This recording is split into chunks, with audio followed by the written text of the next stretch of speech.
Serum institute of ઇન્ડિયાએ HPV cancer માટે જનજાગૃતિ અભિયાન શરૂ કર્યું.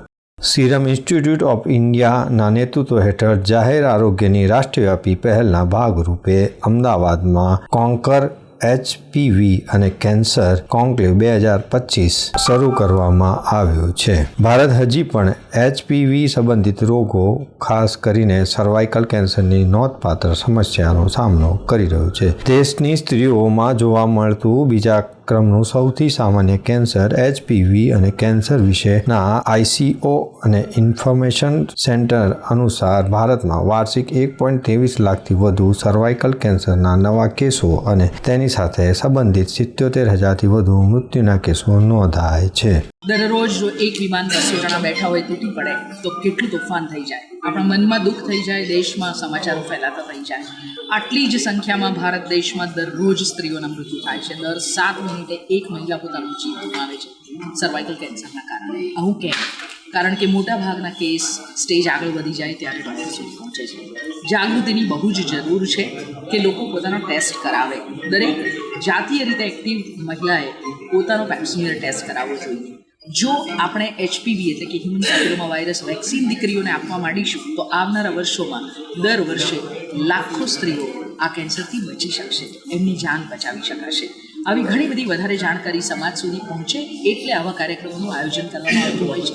અને આજે અમે સૌ વાત કરવાના છીએ કે કેવી રીતે રસીકરણનો ફાયદો થાય, આ રસીકરણ કોણે ક્યારે કેવી રીતે લેવું જોઈએ. વધારે માહિતી માટે અમારી સાથે જોડાયેલા રહેજો, અમે વધારે વાતો કરતા રહીશું. શહેર અને ગ્રામીણ બધા વિસ્તારોમાં થતા હોય છે. ગ્રામીણ વિસ્તારોમાંથી આવતા કેસ મોટે ભાગે લેટ સ્ટેજમાં એટલે કે આગળના તબક્કામાં આવતા હોય છે, કારણ કે એમાં નિયમિત તપાસ કરાવવાની જાગૃતિ કદાચ હજુ નથી. એ ભયના કારણે હોઈ શકે, સુવિધાના અભાવના કારણે હોઈ શકે, અથવા તો સુવિધા હોવા છતાં લોકો પોતે જાગૃત બનીને ટેસ્ટ કરાવવા જતા નથી એટલા માટે. કેન્સર HPV સાથે સંકળાયેલા અમદાવાદના કાર્યક્રમમાં તબીબી નિષ્ણાતોની એક પેનલ જાહેર આરોગ્ય પર HPVના પ્રભાવ વિશે વિગતવાર ચર્ચા કરી હતી. પેનલમાં ડૉક્ટર અભય શાહ, ડૉક્ટર દર્શના કે ઠક્કર તેમજ ડૉક્ટર ઉન્મેશ ઉપાધ્યાય સહિતના મહાનુભાવોમાં ડૉક્ટર વિરલ પટેલ, ડૉક્ટર અંજના ચૌહાણ સહિતના મહાનુભાવો ઉપસ્થિત રહી જનજાગૃતિ માટેના ખાસ પહેલ કરી હતી. આ સત્રનું સંચાલન ડૉક્ટર ચેતન ત્રિવેદી દ્વારા કરવામાં આવ્યું હતું. HPV અવેરનેસનો પ્રોગ્રામ છે. મતલબ HPV એટલે હ્યુમન પેપિલોમા વાયરસ. આ વાયરસ શું છે, એનાથી શું શું થઈ શકે છે, એનાથી બચવા માટે શું કરી શકીએ છીએ અને આ ખરેખર આપણને કેટલો લાભ થઈ શકે છે એના માટેની ચર્ચા કરવા માટે અને અવેરનેસ માટે.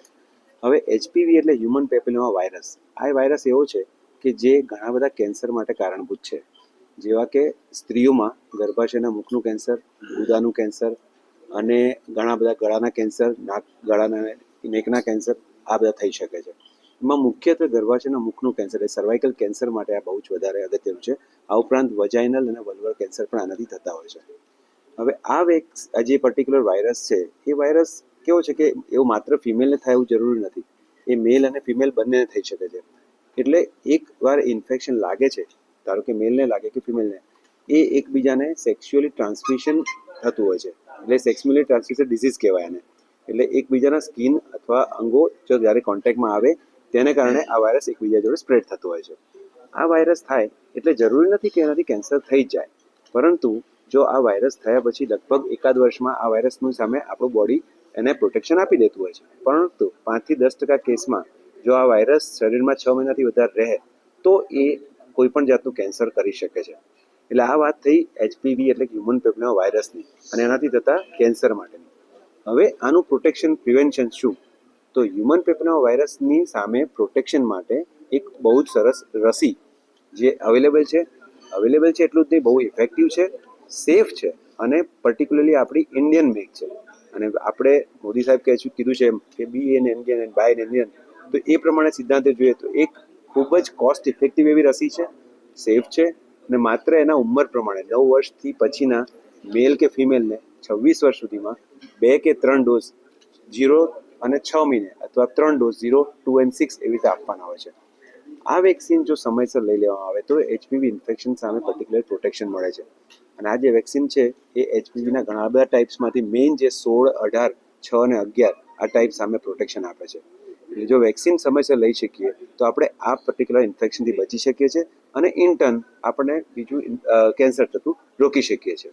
સિરમ ઇન્સ્ટિટ્યૂટ ઓફ ઇન્ડિયાના એક્ઝિક્યુટિવ ડિરેક્ટર પરાગ દેશમુખે જણાવ્યું હતું કે તબીબી નિષ્ણાતોના આરોગ્યની સારસંભાળના ક્ષેત્રે કાર્ય કરો અને સમુદાયના સભ્યોને એકસાથે લાવીને આ ફોરમ ખુલ્લા સંવાદ તથા વહેલા નિદાન અને નિવારણ તરફ લેવાના વ્યવહારુ પગલાંને પ્રોત્સાહન આપે છે. અમદાવાદમાં કોન્ક્લેવનું સમાપન પ્રેક્ષકો સાથે ખુલ્લા સંવાદ સાથે થયું હતું, જે અભિયાનના વ્યાપક લક્ષણને અનુસરે છે. જાણકારીસભર નિર્ણય અને સમુદાય સાથે કેન્સરનો ચર્ચા પણ કરવામાં આવી હતી. આ પહેલ આગામી મહિનામાં દેશભરના શહેરોમાં ચાલુ રહેશે, જે જનતાને શિક્ષિત અને સશક્ત બનાવવા માટે આરોગ્યની સારસંભાળ ક્ષેત્રના વિશ્વસનીય મહાનુભાવો માટેનું એક પ્લેટફોર્મ બની રહેશે. પુણેમાં મુખ્ય મથક ધરાવતી સિરમ ઇન્સ્ટિટ્યૂટ ઓફ ઇન્ડિયા વિશ્વનો સૌથી વધુ માત્રામાં રસીનું ઉત્પાદન કરતી કંપની છે અને તેણે ભારત અને વૈશ્વિક સ્તરે જાહેર આરોગ્યને બહેતર બનાવવાના લાંબા સમયની ભૂમિકા ઉપર કામ કરી રહી છે. તો દર્શક મિત્રો, આ હતા અત્યાર સુધીના સમાચારની ખાસ ગતિવિધિ માટે આપની નિહાળતા રહો એસ લાઈવ ન્યૂઝ બુલેટિન. નમસ્કાર.